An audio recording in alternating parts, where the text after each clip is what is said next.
Okay, so this is my attempt to, I don't like to use the word educate, but I guess to share with you the information that I've gathered over the years, how I've educated myself.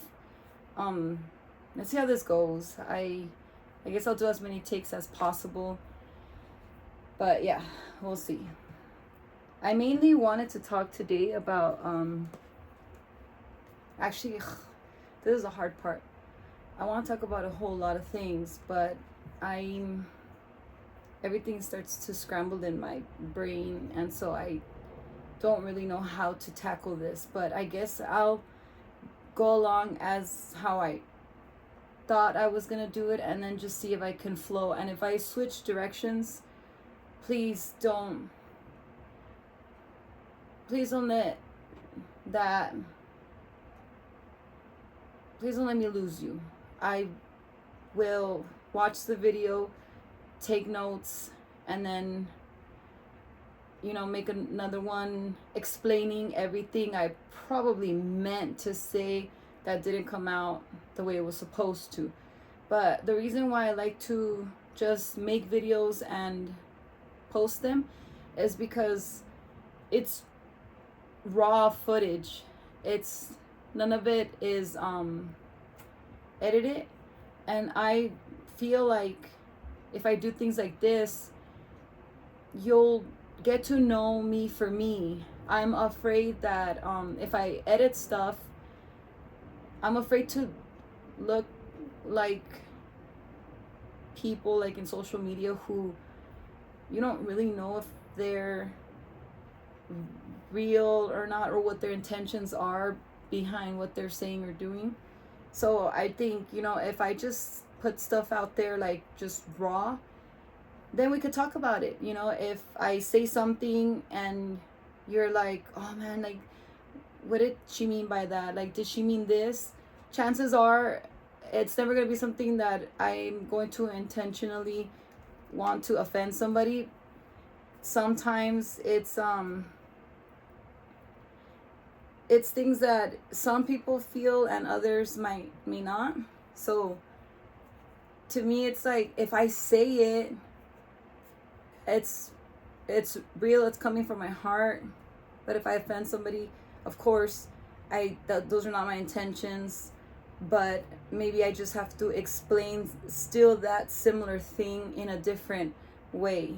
So that's why I feel like it's important to just make videos and just post them and post them and post them, and then see if just see how it goes. But so yeah, so here goes. So anything I say, I'm not trying to speak. Let me see, how can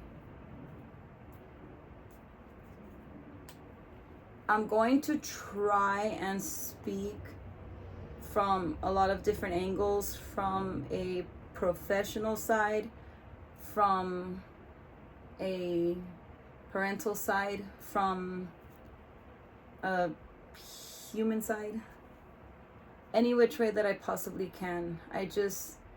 All I want to do is just share with you guys the things that I've learned, but I have to be very careful because I'm currently in the field of ABA, and I've been instructed to not teach anybody ABA. So that's not what I want to do today. What I would like to do though is explain ABA a little bit to see if I can give you guys a different understanding of it. And then what I could do too is I could share stories of how I use ABA strategies to help my, let's just say, nieces and nephews. So hopefully, that could kind of give you guys an understanding of what ABA means to me as a parent and as a professional, and what and then you guys, of course, can come up with your own conclusions. I will never tell anybody how to think, how to feel. I'll never act like, oh, it's science. If ever I use the word science, I'll probably use it loosely or for lack of better terms. But I'm very afraid to condition anybody who watches my videos to believe everything I say, or, you know, believe all things that have a label of science is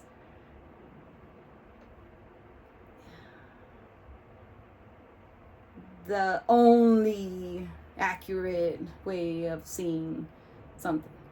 So, okay, so I want to show you guys, and I'm just gonna show you as is this.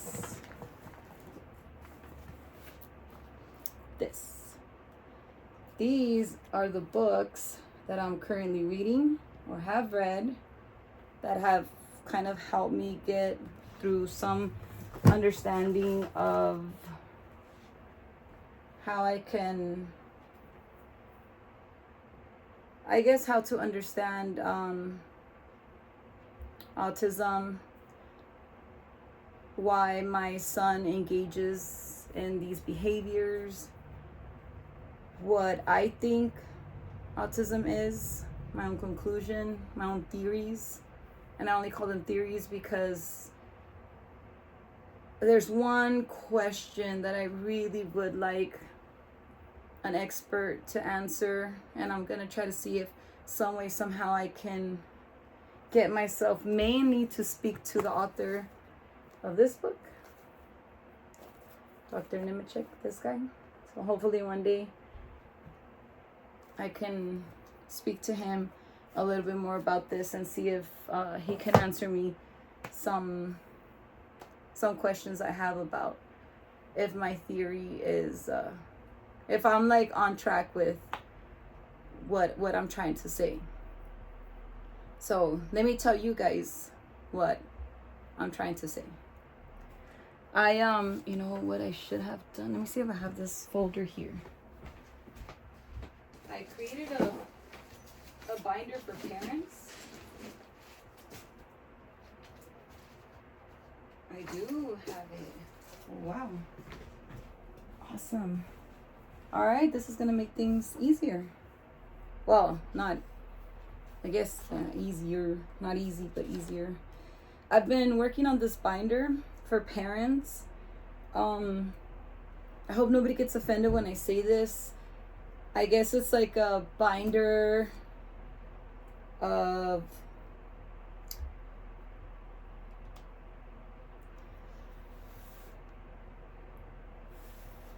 special needs for dummies. It's something that, and I really hope you guys don't get offended, because I needed this. I needed to do this for myself. I created a binder that I thought, I think I'd be able to understand this. It's really hard for me to understand things sometimes. This is my brain. I'm gonna show you guys an example, okay? So you guys don't think that I'm just trying to offend you guys. This is my brain. So, hello, right? The word hello, somebody says hello, and this happens to me. And then somewhere along these neural pathways, whoops, I have to find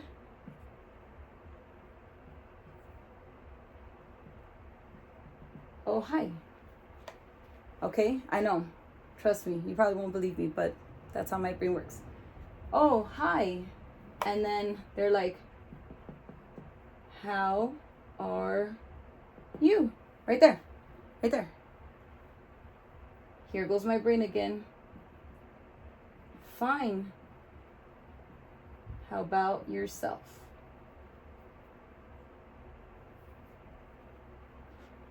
Oh, I'm doing great.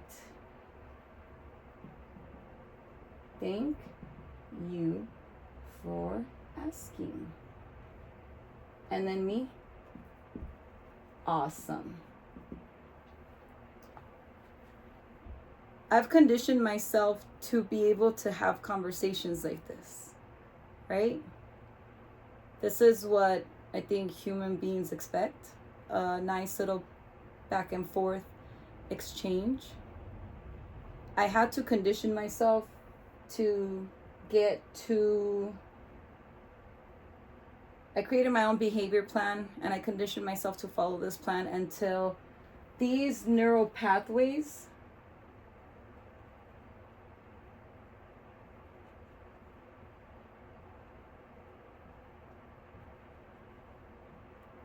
strengthen.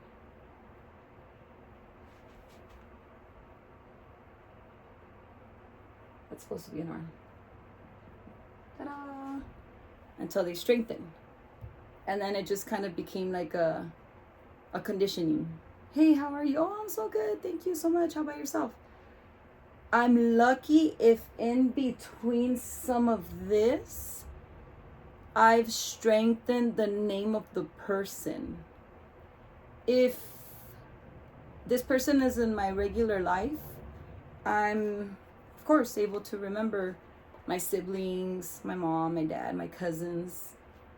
But just a friend who, let's say I hung out with for an entire year of my life and then have not seen for, I don't really know how much my memory, let's say 6 months. That person's name is going to be buried under there. So remember when I first wrote hello? That's where that person's name is. Somewhere deep down in there. So my brain is very, very betraying. And so that this is my everyday life. And I'm at a point in my life right now that I'm like, who cares? Like, if that's how I am, that's how I am. I'm so comfortable now in a special needs environment that I'm like amongst my comfort zone. I'm not gonna get judged by any of these children for not remembering something that, you know, I guess other humans can remember a little better or get to, right? Because part of my theory is a neural pathway, it doesn't erase. It's always going to be there. It's just up to the messengers in my brain to be able to route and find. So I don't believe that genetic memory erases. I don't believe that in our time here on earth now, our current neural pathways erase, not even from the time that you're created. But I do believe that some people, well, me, I'm going to speak, I may have either blocks or weak cells or weak messengers. I guess the messengers are the cells that don't do a very great job getting me to go underneath all this excess stuff, all these other neural pathways, right? Because all of this that you see right here are neural pathways. They're messengers going everywhere, trying to route my already created neural pathways, my already created thought bridges. And they have to find and connect, or if they're already connected, just find that neural pathway, that little memory that says, hey, Sin, this guy's name is Hector, you know? So sometimes I tell people, like, when I talk to somebody and they ask me a question, I'm like, hang on, let me think for a little bit, hold on. And I have to really stop and think about, like I have to cross all of this. So I'll say, they'll ask me a question and then I'm like, hang on, let me think about it. And then I try my best to almost like swim, like if I was a little sailfishy. So I'm swimming and I'm having to swim through this. So it's like memories and memories and memories and thoughts and thoughts and thoughts and feelings and feelings and feelings and neural pathways that connect together to try to function, to try to first gather up the thought process and then go down the line, x-nay a few of these crossroads and go this way, right, left, up, down, and then somewhere in here. So while I'm crossing to get to this is the answer, right? The answer. While I'm crossing all of this to get to this, all of this is noise. All of these things here, they're thoughts. And if there's a chance that my brain could just be like, not today. This is my happy place. I'm just not gonna answer, like, I don't know. Oh, I'm so sorry, I have no idea. I don't know. And that's just my easy. Sometimes it's like thought. And then it's like, remember this, remember that. Like, remember that. And then it comes down to that. So that's my brain. A part of this, I feel, is a blessing because sometimes I can simultaneously think 3 steps ahead, and I will think of step 1. What is the probability, okay? This is the training I've been receiving as a child from my father. Teachings. Sorry, I say training. These are the teachings I've been being provided by my father since I was really little. Probability of what's going to happen. What does the ending result look like for this probability? Ending result. Is this a good result? And in this one, there's branches. How will this affect me? Others? Is somebody taking advantage of me? Will this hurt someone else? Is this the best outcome? 1, 2, the same. 3, the same. Because my father wanted to know the answer for all of these in 3 different ways. That's a lot, right? So I started off by explaining how sometimes I cannot even remember a person's name, or even to have a back and forth hello.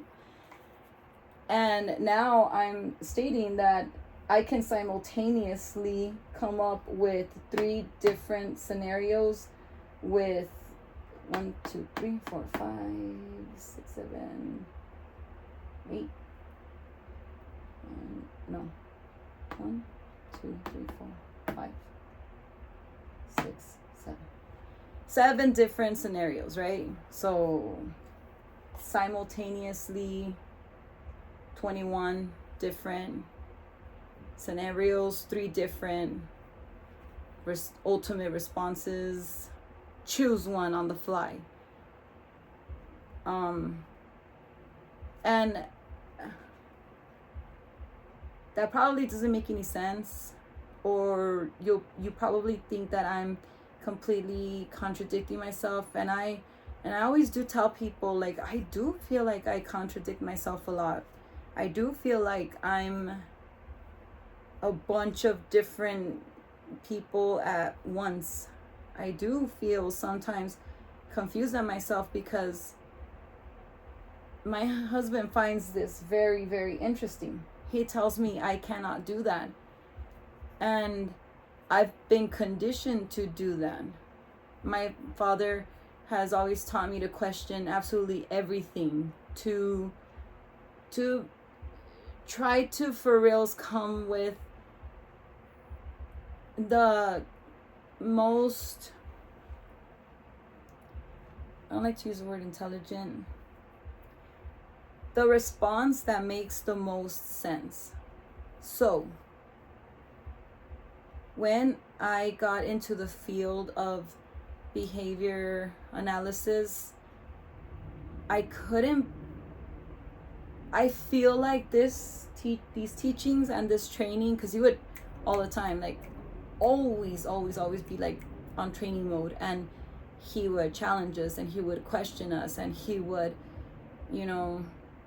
he made sure that we came up with a response that made sense. And so when I started to get trained for becoming a behavior therapist, to help to use strategies, ABA strategies, to help children with special needs, I feel like the extra mile my father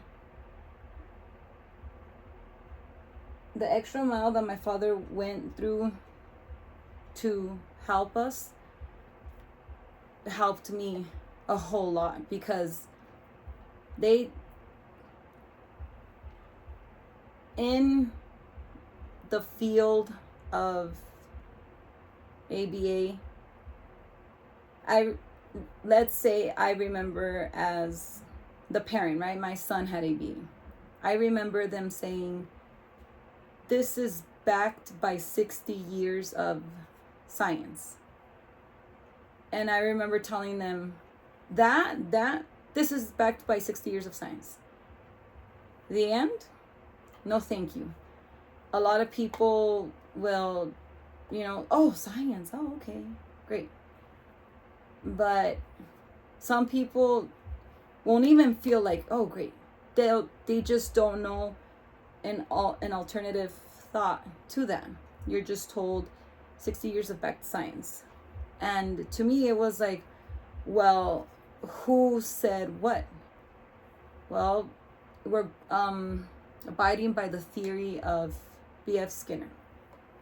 So that's where I got to work. And I thought, all right, let me see what Skinner was trying to say. So this is the first book that I purchased to try to learn what Skinner was trying to say and how it applies to my son, who is under the spectrum of autism, who is getting these ABA classes, this behavior therapy classes. And the book is called About Behaviorism, B.F. Skinner. It it is insane to read a book like this with a brain like that. Do you guys watch The Simpsons? My brain is very much like Homer sometimes. Do you guys remember the movie where Marge is like, Homer, I need you to pay attention? And his brain starts going towards, I think it's the little monkey that's like hitting the little symbols. Well, that's me. So I'm here right now, which is, I think, this one. Anyways. But it's taken me to just read this beginning. I think I wrote the date. It says 2024. No, that was my other book. I think about a year now. I read a page and I'm like, I'm supposed to trust myself to know what he was saying, Jesus Christ. So I'm gonna, I put a little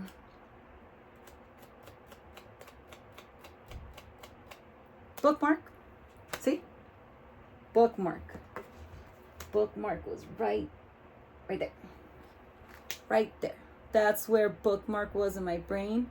If I could tell you what were some of the first things that I had to dive through, I probably could tell you. I kind of a little bit remember. I had to dive through me making my own bookmark with my son. I stopped by and thought of my son for a little while. I thought of how amazing he is and how much I love him and how guilty I feel that I'm not outside with them because they're doing really cool stuff outside. I told myself to go back down the route that I was going to because I'm trying to find a particular word that's supposed to be helping me in the video that I'm making. I routed myself back. I went down the track that I thought was the right one. I remembered Homer. I remember talking about how Homer does the symbols, and then because the bookmark was Homer, I made a bookmark of Homer Simpson, and that's where I remembered the word bookmark. There's a lot more to that. There was images, there was me printing it, there was me using the Avery program. I literally routed the memory of, I'm talking about hours worth of that time where I made a bookmark for me. I made a bookmark for my son, Jimmy, and it was trying to take me away over here to my happy place. And I almost said, you know what, I don't remember what this thing is called. Let's just call it a little piece of paper. But thank God I made it here to a little green dot where the word I was looking for was bookmark. So I put these little bookmarks here so that I can hopefully remember that this is where I left off, and these here I thought were important for me to read to you guys, just so we could get a better understanding of how insane this book is, but how much, and then we'll just talk about it, right? But I love this book. I was insanely fascinated by this book because I know what he's saying when I read it. I just can't translate it. But maybe you guys don't need translation, right? I'm pretty sure I'm one of the few people. But introduction. Behaviorism is not the science of human behavior. It is the philosophy of that science. Some of the questions it asks are these. Is such a science really possible? Can it account for every aspect of human behavior? What methods can it use? Are its laws as valid as those of physics and biology? Will it lead to a technology, and if so, what role will it play in human affairs? Particularly important is its bearing on earlier treatments of the same subject. Human behavior is the most familiar feature of the world in which people live, and more must have been said about it than about any other thing. How much of what has been said is worth saving? Some of these questions will eventually be answered by the success or failure of scientific and technological enterprises, but current issues are raised, and provisional answers are needed now. A great many intelligent people believe that answers have already been found, and they are all unpromising. Here, for example, are some of the things commonly said about behaviorism, or the science of behavior. They are all, I believe, wrong. So I thought that was pretty cool, right? That was pretty, wow, bold. I could read them. There's 20 of them. I thought about it when I put this little bookmark. I'm thinking about it now. Let me just read you 5. Number 1, it ignores consciousness, feelings, and states of mind. Yeah? I agree with him.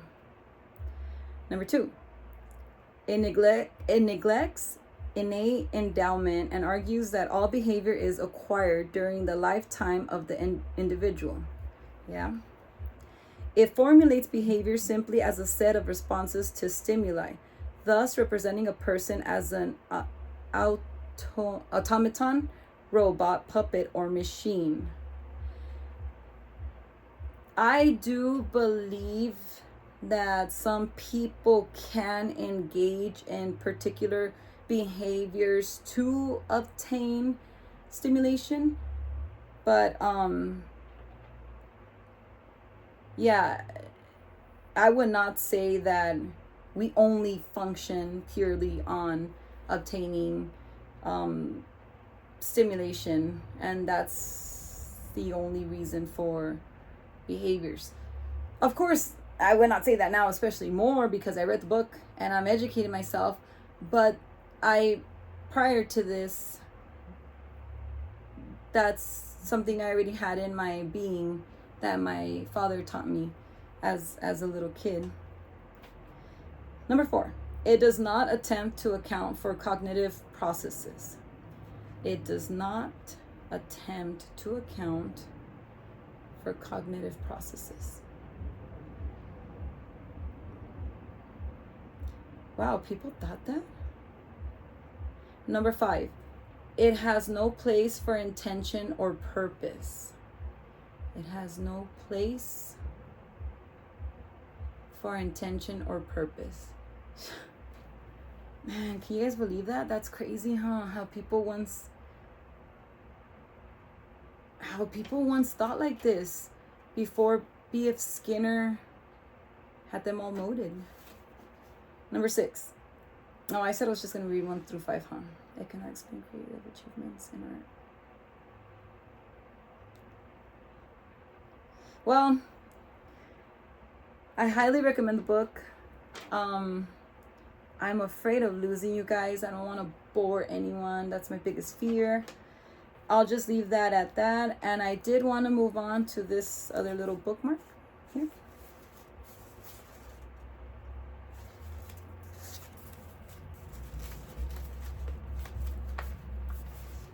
All right. Identifying the causes of one's behavior. Identifying the causes of one's behavior. I did think this was very important because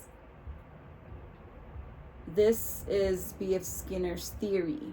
And when he goes into detail in this page, I can see how... I'm going to put it to you guys like this.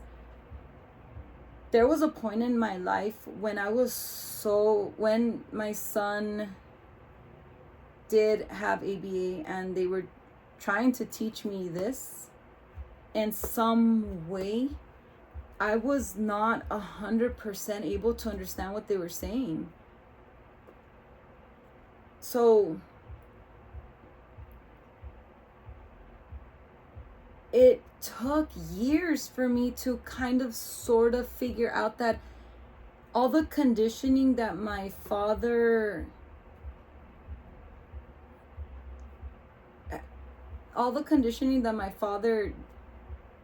helped me to achieve, there's formulas to that. I can put it in the form of a formula. And B.F. Skinner did that. I call it a formula, right? That's just what I call it. I don't know what else to call it, but I'm going to read to you guys this part of the book. And think about it, okay? Think about it. This is just like 2 pages that I'm going to read to you guys off this whole thing.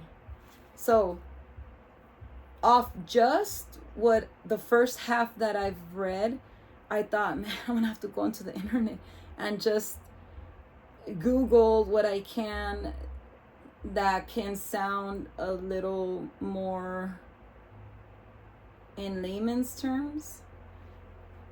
Because, take a look at this. And to those of you who are like, I know exactly what he's saying. Which, like I said, I know what he's saying, but my brain turns it into this, like, right away. I could probably dig and be like, which I did, right? For the last few years I've been doing that to try to just be able to get to. Let me put another little magic bullet point. Boom, right there. That. Okay, the little blue one. Should I? Ding, ding, ding, ding, ding.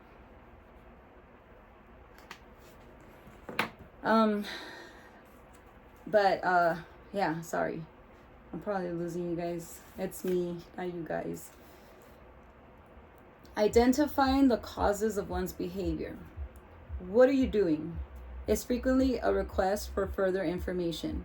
The question might be asked of someone who is rummaging a box of small objects, and a characteristic response might be, I am looking for my old pocket knife. The word rummaging describes a particular kind of behavior. In addition to a particular topography, it implies a reason. A person who is rummaging is looking for something, and the rummaging will cease when it is found. A different question, what are you looking for? Right? So the first one was, what are you doing? What are you looking for? Narrows the field, and my old pocket knife identifies the object sought. So, what are you looking for? My old pocket knife. The first one was, what are you doing? I'm looking for my old pocket knife. So, a further question, why are you looking for your knife? Might call out the answer, because I want it, which usually means more than because it is wanting. A more direct question about causes is, why are you doing that? And the answer is usually a description of feelings, because I feel like doing it. Such an answer is often acceptable. But if the verb, my father would not, no. I would have never been able to respond in that way. I'm very grateful, okay? So please don't ever think bad about my dad. My dad rocks. My mom rocks. I love them to death. They did a really good job, I think. I don't think I'd be here today like this, trying to help people if it wasn't for them. I wouldn't be this brave to do it, because I don't have a lot of bravery within. I do have it, but it's somewhere buried in there. But I love that I can say that. My dad would have never allowed me to give him a response like that. So, why are you doing that? And the answer is usually a description of feelings, because I feel like doing it. Such an answer is often acceptable. But if the verbal community insists upon something else, my father, it may ask, why do you feel like doing that? No. Conteste bien, hija, conteste bien. And the answer will then be either a reference to other feelings, or, at long last, the external circumstances. Yep, that's us, right? That's humans. Thus, in reply to, why are you moving? Why are you moving your chair? A person may ask. The light was bad. Or, to get a better light on my book. Questions of this kind are not always correctly answered, since we often do not know why we behave as we do. In spite of the apparent intimacy of the world within the skin, and in spite of the advantage a person enjoys as an observer of his personal history, another person may know more about why he behaves. The psychotherapist who attempts to give his patients insight is presumably emphasizing casual relationships of which his patient is not yet aware. When we do not know why we behave, we are likely to invest causes. I did it, so I must have thought it would help, right? Yeah. My father would not. That's the part where I always had to me and my sisters would always have to come up with an accurate response, or a response that would then lead or challenge. I did it, so I must have thought it would help. It is possible that many myths are little more than invented causes of the superstitious, behavior, seemingly uncaused to be discussed in chapter 8. Explanations of behavior vary with the kinds of answers accepted by the verbal community.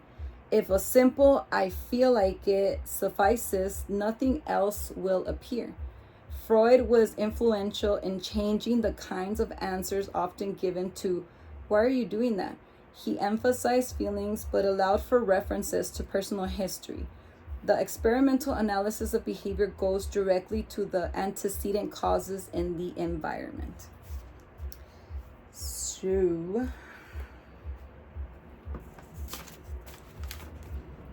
So, what are you looking for?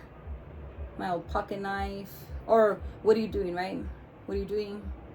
Just rummaging my old pocket knife. So,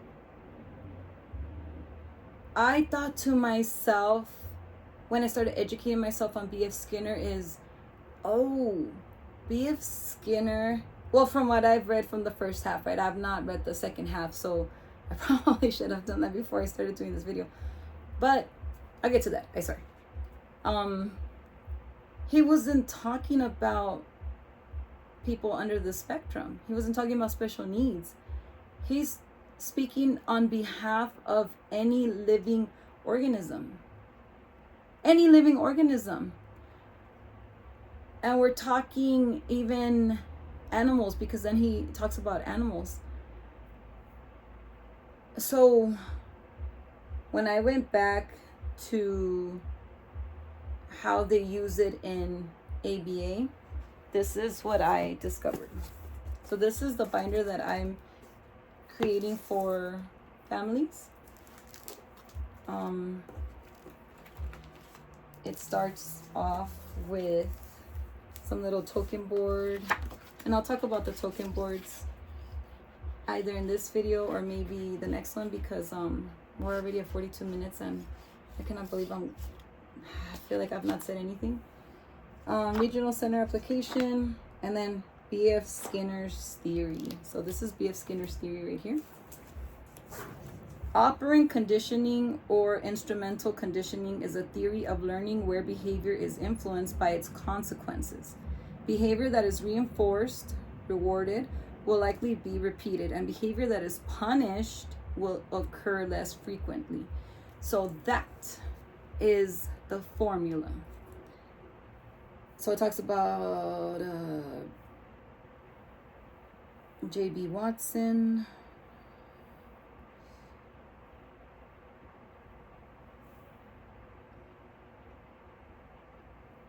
We have Skinner. Burroughs Frederick Skinner. So how it works. Skinner is regarded as the father of operant conditioning, but his work was based on Thorndike's 1898 law of effect. According to this principle, behavior that is followed by pleasant consequences is likely to be repeated, and behavior followed by unpleasant consequences is less likely to be repeated. So Skinner creates what's called a Skinner box. He has a little mouse in there. There's, I guess, a lever where he can bring out a pellet on his own. I think they sometimes shock the poor little guy. And so it talks about how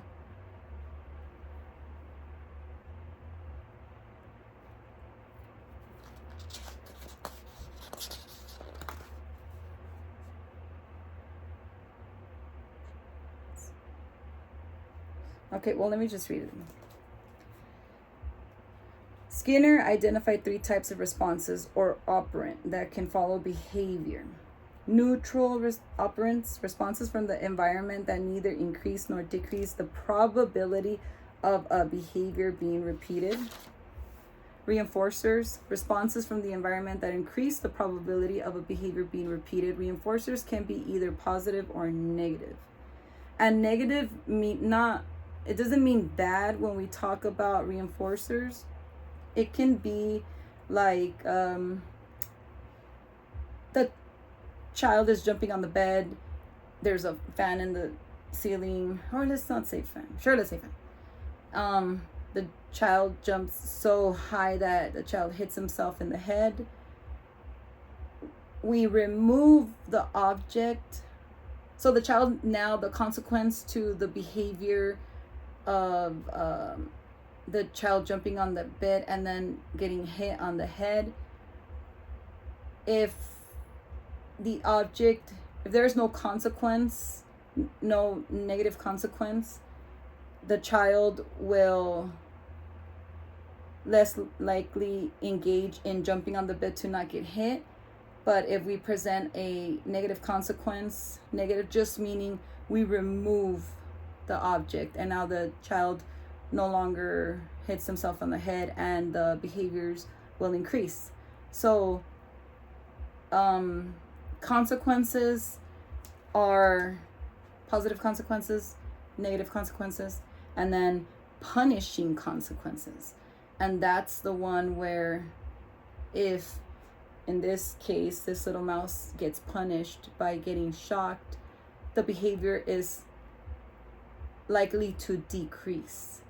So that's B.F. Skinner's theory.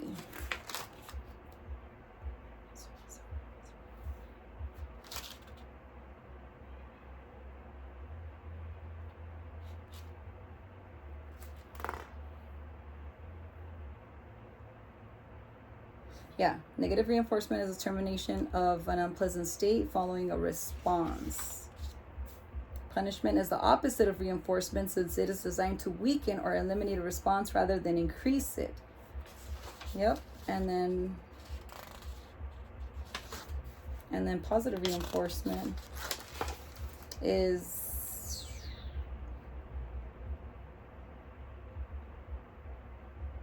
a response or behavior strengthened by rewards, leading to the repetition of a desired behavior. Okay, so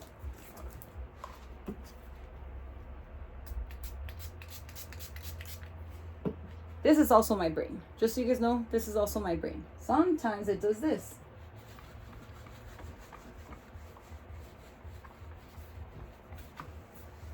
I don't know if you guys can see that you could kind of, sort of, well, not in this one. This eraser is pretty awesome. But, okay, right here. I don't know if you guys could see a little bit of that line. But this is where I thought it was memory loss, but then I don't think that memory loss exists. And that's my theory, that we don't lose a memory. It just gets, those neural pathways of that memory get buried somewhere. But so that's why it's like the scribble. But either way, my brain likes to do this, and then this is what's left of my memory. So I erased it right now because I wanted to show you guys, I wanted to write this down on the board. So positive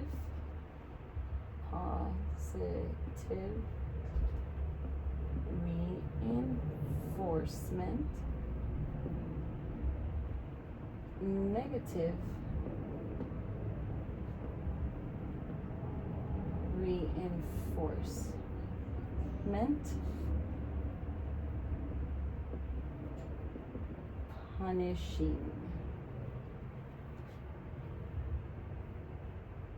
consequences. These are all consequences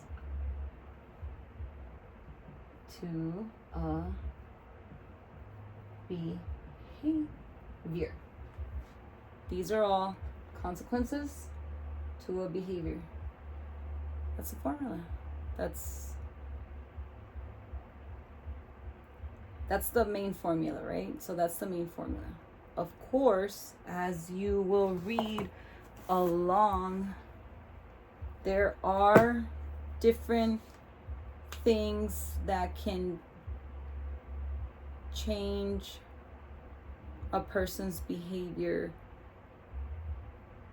Okay, That's talking about behavior.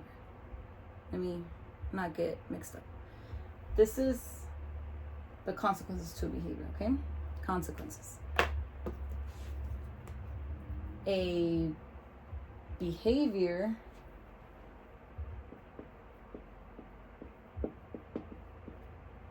is, and as a matter of fact, I think I want to say definitions. I think I have it here under definitions. I do not.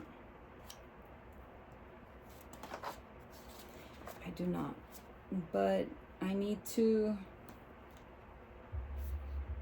let me check. No. I think I do have it here somewhere.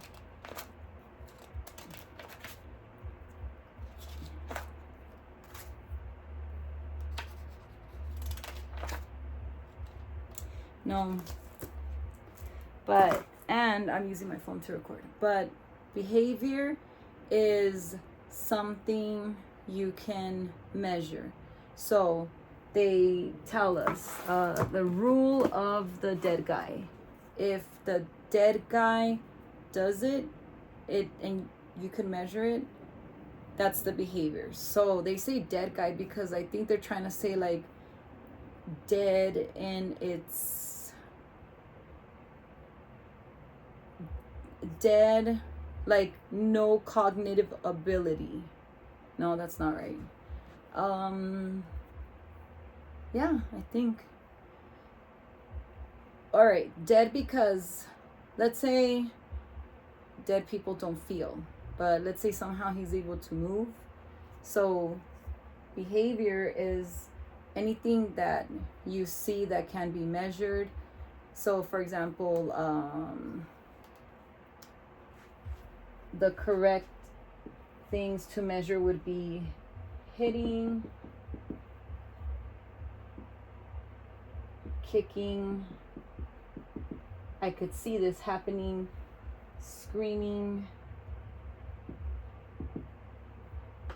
I could even count how many times, right, it happens. And drinking water, let's just say, okay? That's a behavior. Drinking water. This is correct. Hitting, I could see somebody hitting somebody else or themselves, kicking, screaming, or drinking water. Something that cannot be measured, that we cannot use when we're analyzing somebody's behavior, is hitting because they were mad. I cannot see anger. I know I can see it, like I could see my, friend turning red, and turning red I can see, and I guess that could be measured, but maybe turning red. But let's say you can see anger, like with steam coming out of their ears. That would probably be something we can measure. So we cannot use like mad, angry, sad as a measured behavior. And then thirsty. We cannot do that in the field of behavior analysis. I cannot see these things, so I cannot write them down as data. And that has helped me so much with my son. You think the child is hitting because the child is mad. And if you think that can probably be ignored. But what if the child is hitting because the child cannot speak, and they cannot tell you that really what they're feeling is thirsty? You know what I mean? Like, and I'll help you to understand why it's very important and very amazing that ABA works like this, where a behavior analyst will measure behaviors as they see them. Okay, so antecedent.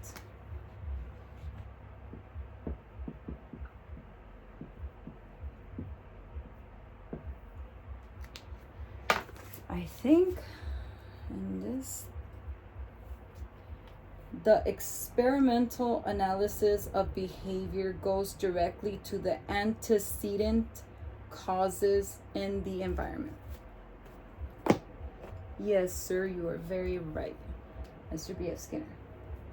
Antecedent is a fancy word for before. What happened before the behavior, and what was the consequence of that. So I actually have it, this is supposed to go on top and this is supposed to go on the bottom, so sorry. Here, first, second, third, and I'll clean this up, right? Antecedent. What happened before that behavior that you were able to measure, to write down in your data sheet? Well, I'm observing, right? Because I'm a behavior analyst, so I need to analyze this person's behavior, because I need to know, with data, come up with my own conclusion as to why this child was engaging in this behavior and what's the best strategy to help reduce that behavior, the non-preferred behaviors, right? We're not going to reduce preferred behaviors, right? We're going to try to reduce the non-preferred behaviors. So what happened right before? And these are things that we this is going to be things that we can jot down, things that we can measure.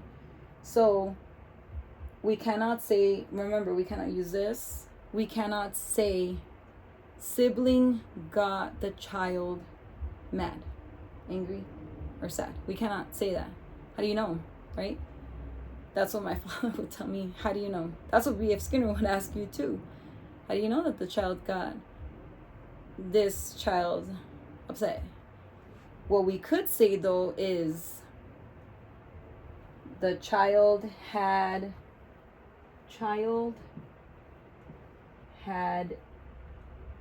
was holding, let's just say was holding a toy. Was holding a toy. Sibling took the toy away from child. So I'm watching these siblings and I'm seeing that the sibling came and snatched the toy from the child. That's what I would write down on my antecedent notes. What was the behavior? The child began hitting, right? So if I see no behaviors, if the child is like, oh well, whatever, I can't write anything. I probably could write like child turned around, child ignored, sibling. No, I cannot write ignored. Child faced the other way. But then there was no non-preferred behavior, right? That's probably the preferred behavior for the child to ignore that his sibling just took his toy. Not for a parent, right? For us, like, no, wait, no, thank you. No. That's not what we, it's up to the adults to handle that situation. But let's just say for the sake of learning. Child was holding a toy, sibling took the toy away from the child. Antecedent, that happened before the behavior. The behavior was the child began hitting. Okay? not say the child was mad, the child was angry, the child was sad. It doesn't matter if the child cries. If the child cries, I can say the child began to cry. I can say that because I can see the child crying, right? That's something you can see, you can measure, right? The child began to cry. And let's just say the child's like, give it back, right? And then what are the consequences? But let's just say for right now, the child was hitting. That's a non-preferred behavior, right? Non-preferred.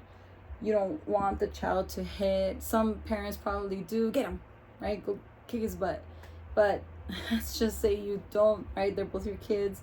You don't want him to hit brother because you don't really want him to hit anyone. You don't want him to hit at school. So, or sometimes he just hits everyone, he hits you. So hitting is a non-preferred behavior. So what is the consequence to that behavior? And then I have to write this down, right? Without me doing anything, intervening. I'm just collecting data. I just want to see what happens, how the environment reacts.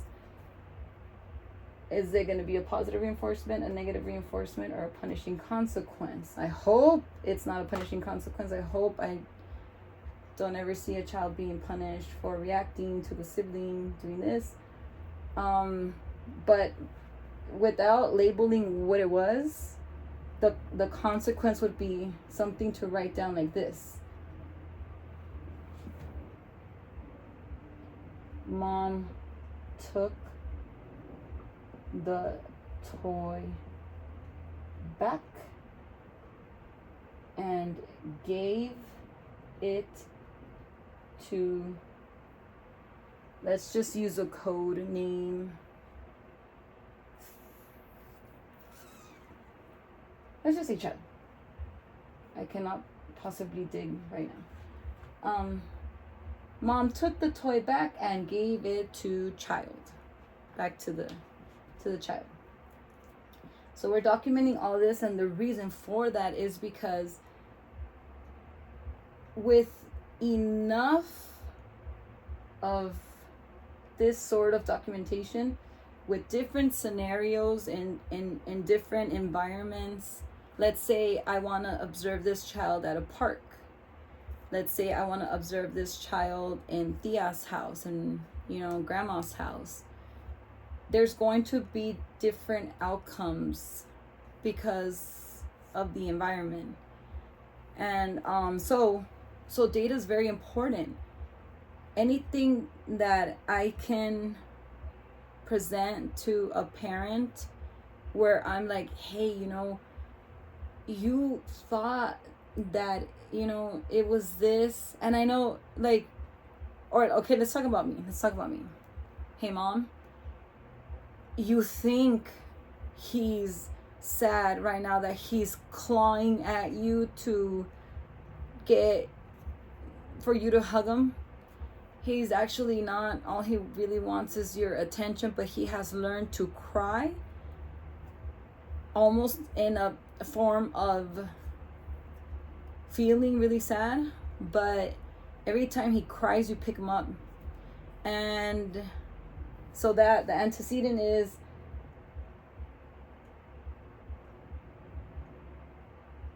no. Let's just go to behavior. The child is screaming and crying. Consequence is mom picks him up. So what has that child learned? Oh, I'll have to just cry a lot and gouge at my mom's legs. And eventually she'll pick me up because she doesn't want me to cry, because she doesn't want me to be sad. And so when somebody's like, hey, Mom, this is just for attention. He doesn't really need anything. This crying is supposed to be a non-preferred behavior.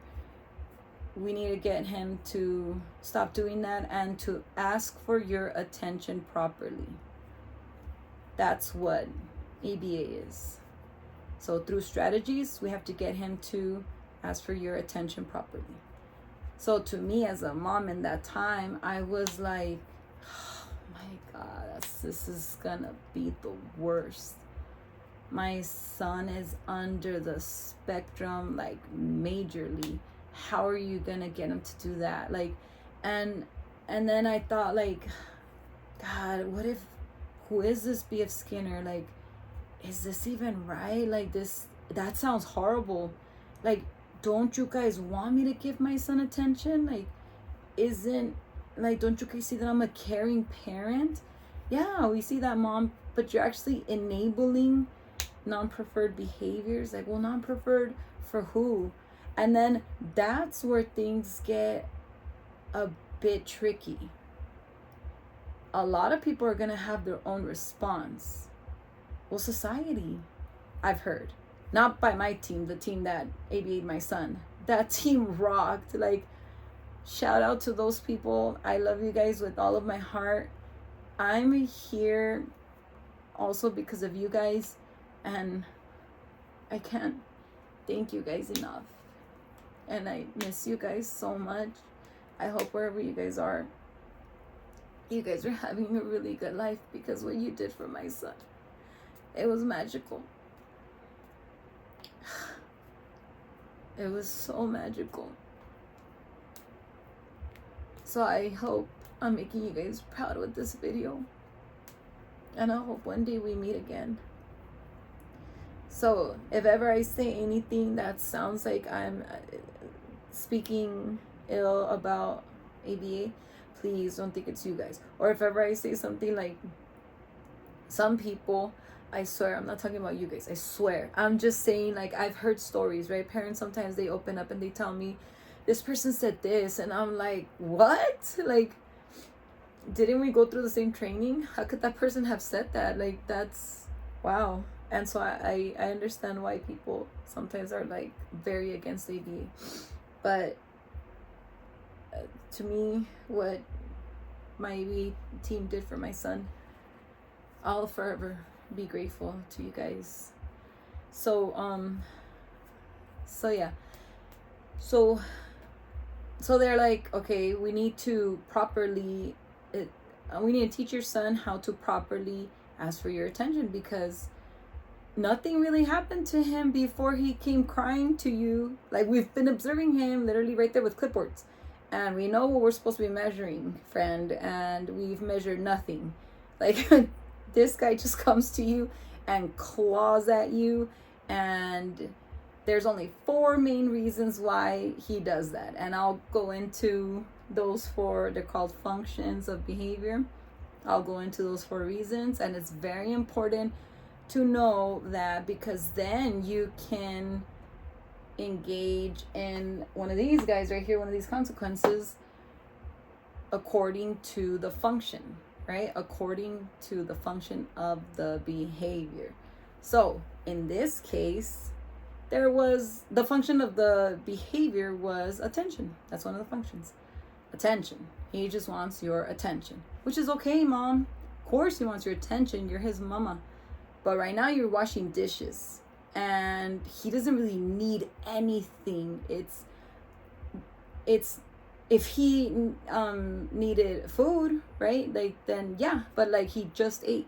You just fed him, and I wrote that down, and I made sure to eliminate that it's because he's hungry, because that's definitely one main function of behavior that we do not want to ignore. We don't want to ignore any of them, but that one is not one where we want to be like, oh, he's just hungry, let's just, whatever. No, if he's hungry, the child needs to eat. So access to tangibles is another function of the behavior. It wasn't that. It wasn't sensory, another function, right?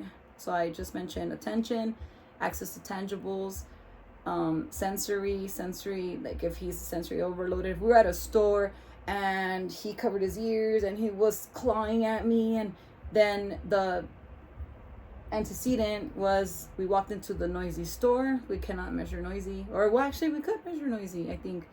And child covered his ears and then started clawing at Mom. Now we know it's sensory, but no, it was not sensory. We were at home. The house is quiet, calm. All the other kids are in school.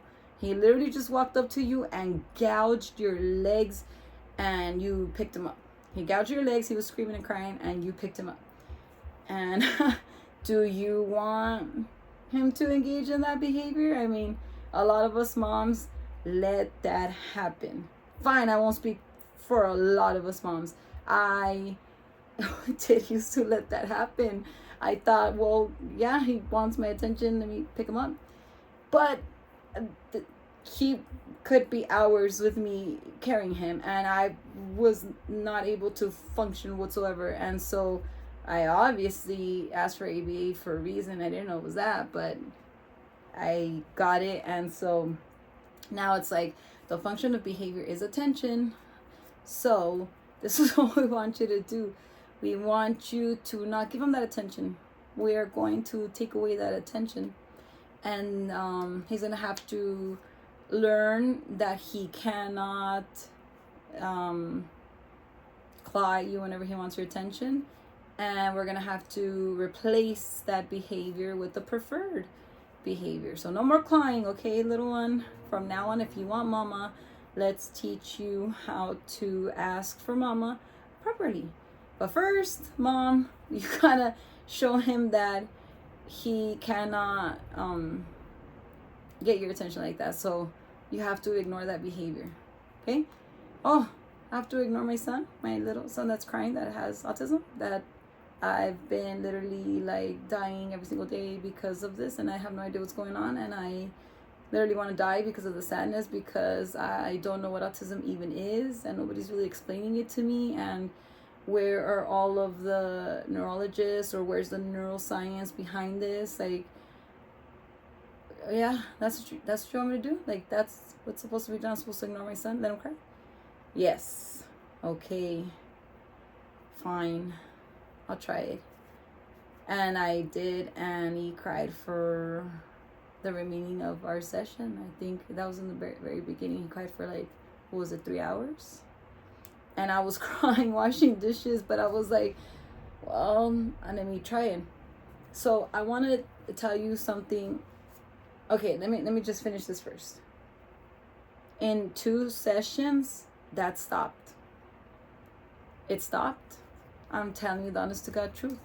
In 2 3-hour sessions, it stopped. 2 3-hour sessions. My son cried, I cried. But then after, they taught him the behavior replacement.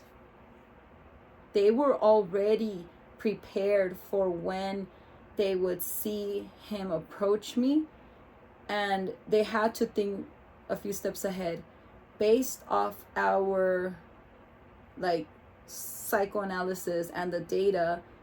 When he walks to mom, chances are he wants her attention. In the last 2 sessions, and before our ABA even started, in the lifetime of this child, he's clawed at her and cried. But we're gonna replace that. We're gonna teach this child how to tap at mom and say, Mom. Is that not a preferred behavior? That's called behavior replacement. So, oh my God.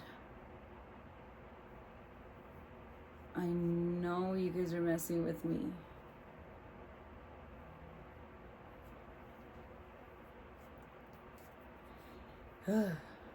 Timmy, our ghost. And with, so their job now was intervene and physically grab my son's hand, place it on mine, and say, Mom. And they do it, Mom. And then I was instructed to provide positive reinforcement. This actually right here, sorry, I'm going to have to elaborate on this right here. This is not positive reinforcement. This is actually enabling the child's hitting, because if the child hit the sibling and mom took the toy from child and gave it back to the child, it's not positive reinforcement. It's an enabling decision, right? Like, you're rewarding the child. The child will link, I will get my toy back whenever I hit brother. So what I have to do is hit brother. So sorry. I should have put it somewhere else. I just didn't know where to put it, and I just put it right there. But so I was instructed to provide positive reinforcement, which is good job, oh my god, yay, and then the attention that my son was seeking. So every time they intervened and they'd grab my son's hand, mama, I would just exaggerate my positive reinforcement and, oh my god, Benny, good job, yay, what is it, what do you want? And he was getting positive consequences for his preferred behavior, and it helped a lot. It did. Will it always work out like that? No, it will not always work out like that. There's shifts in the environment constantly, right? And so I try to always, but I can't always help him succeed. But we do always try our best to help our Benny succeed. But other things, there are a lot of variables that can be a factor in, how Benny is feeling or something he wants. I can't always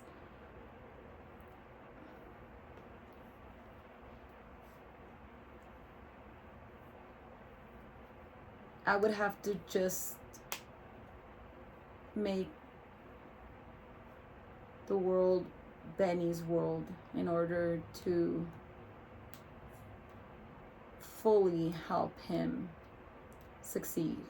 And I'm gonna try for that, right? I'm gonna try for creating a world where not just my son, but children of all ages, of all challenges can succeed. So back to this. So ABA is that, and I hope I explained it okay. So this is where sometimes ABA people have a different perspective of it. In that scenario of my son, his therapist was so kind to him, and I can tell she cared for my son. I can tell she took, I'm so sorry, it was a few of them. It was 3 of them actually. I can tell they took their job very seriously. They were very professional. I feel so blessed. They are an inspiration as to how I am as a behavior therapist now. A lot of people are my positive influence to how I am now, because I want to be that professional and that ethical and that kind. And I see that children will succeed when someone is like that. Is every single behavior therapist like that, or our behavior counselors, or BCs, counselors is it? Or our BCBAs? BCBAs are pretty cool, but is every person in the field like that? Unfortunately, I've heard stories where, if, let's say in that particular situation, I've heard similar stories where they wanted to stop a non-preferred behavior, and the behavior therapist would say, no, don't do that, mom doesn't like that, don't do that. And parent is not liking what they're feeling. Of course, who would like somebody telling their child under the spectrum, like, no, don't do that? I was told we are not supposed to even, we're supposed to try to not use the word no. And I take that very seriously. I'm not going to say, no, don't do that. I'm going to say, hey, bud, let's try this way. And give an example as to what looks better. And try to even stop the child from getting to that behavior that I'm gonna then have to say no to.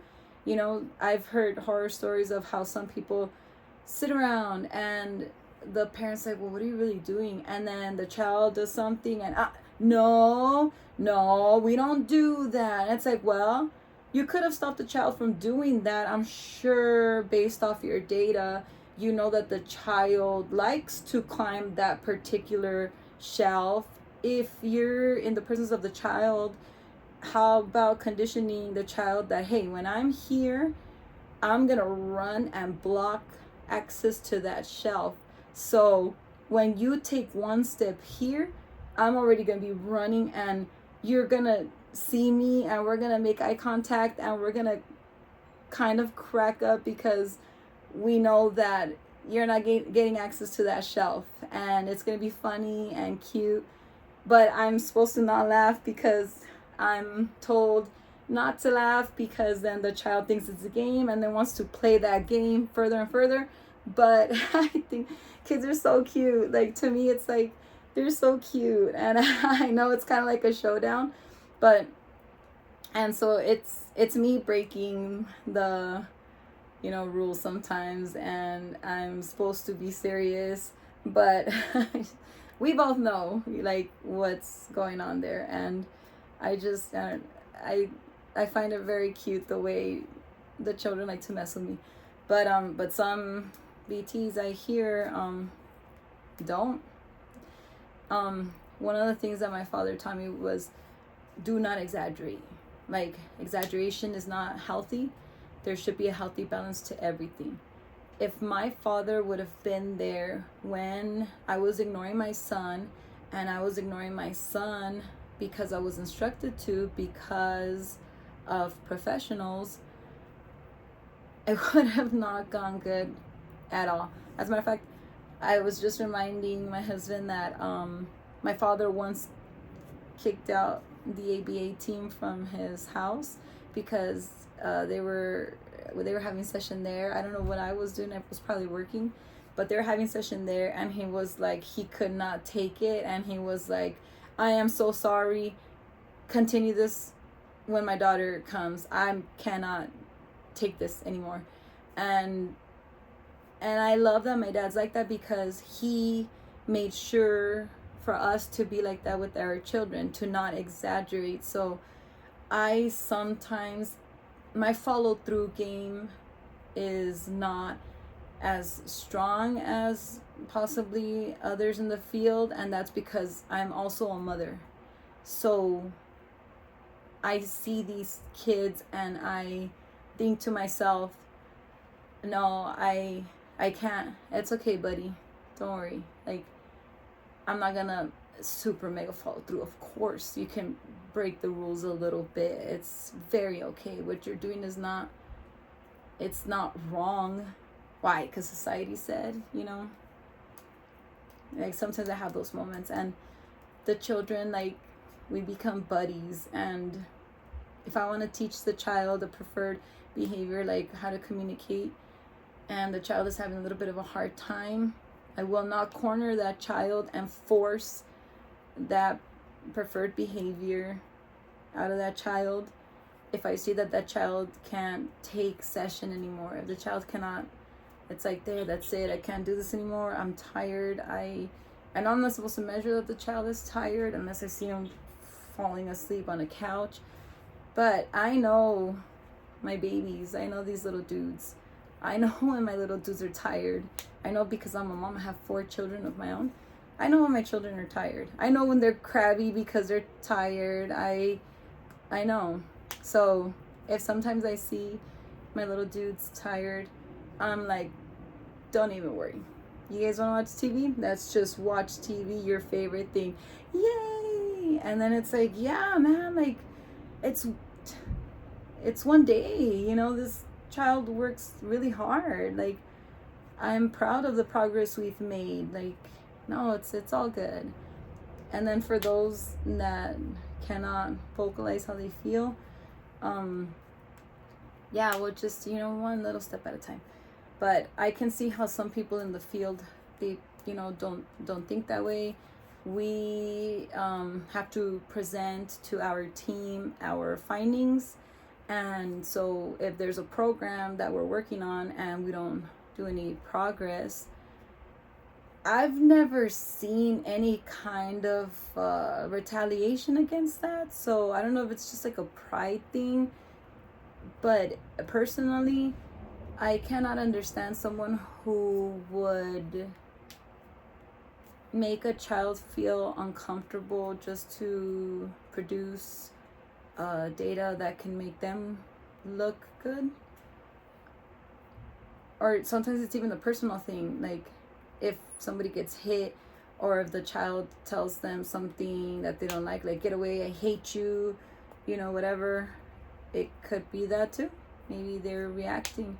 I can't speak on behalf of those people. I'm only saying these things because I want you guys to know that I've heard the stories and I understand, and I know why ABA can be kind of heavy at times, and why sometimes maybe one feels like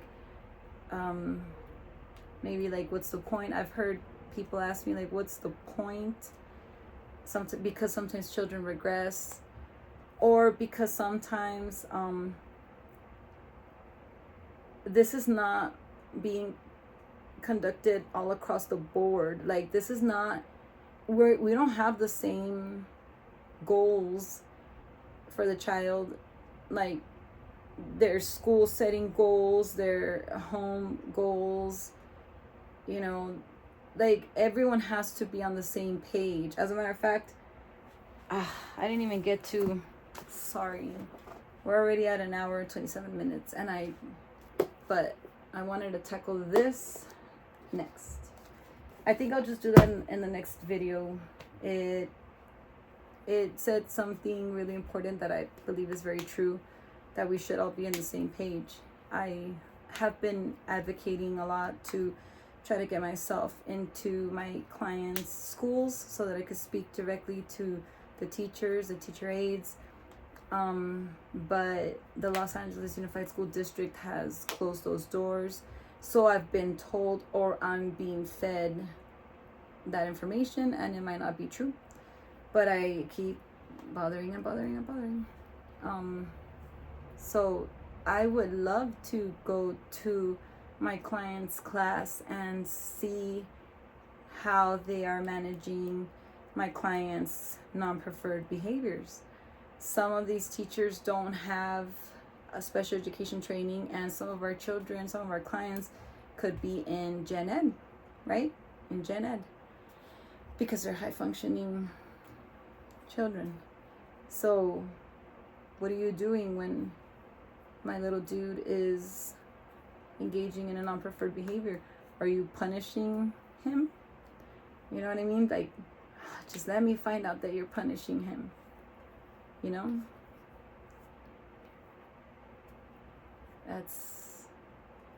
That's pain.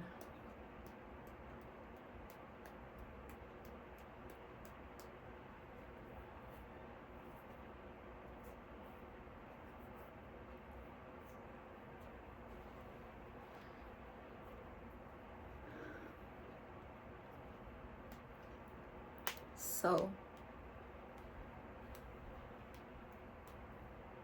that's what the organization is for, to create that vibration, to create the bridges so that we can all meet. Why would the Los Angeles Unified School District not allow the child's ABA team to enter school grounds? Because you guys have your own therapists who could perform their own assessments. that's great.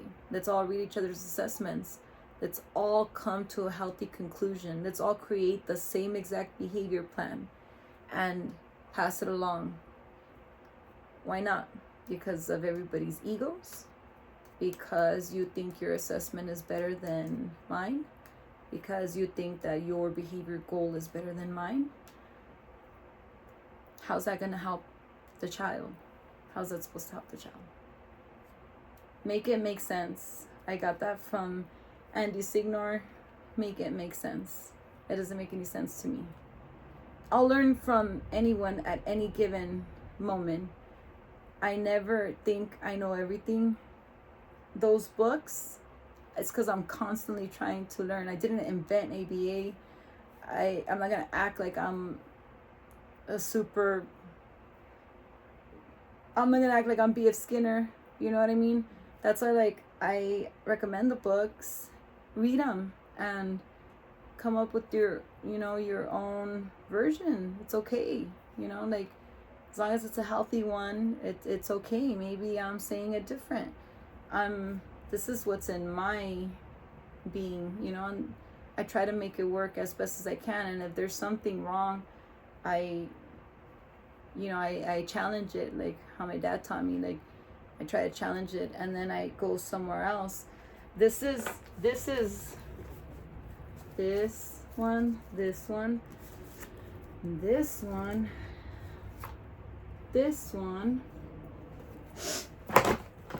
and then this one is how I came up with my own theory as to what autism is.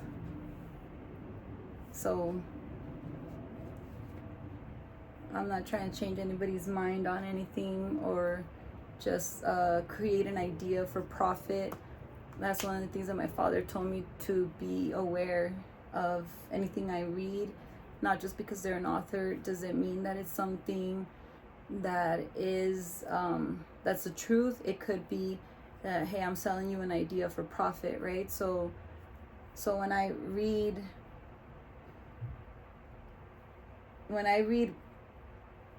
a book like this, I challenge it with a book like this. So that's what I'm trying to do. I hope this video was okay. I'm gonna stop now because I just wanna not bore you guys and make sure my kids are okay. And then I will try my best to continue this video, or who knows, maybe I'll watch it right now, and if my husband's like, oh my god, it was going great, you shouldn't have stopped, I'll get back on here immediately.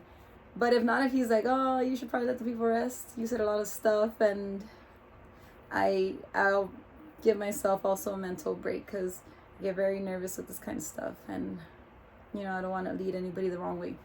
But I hope you guys enjoyed this video, and there's a lot more to come. So have a great day.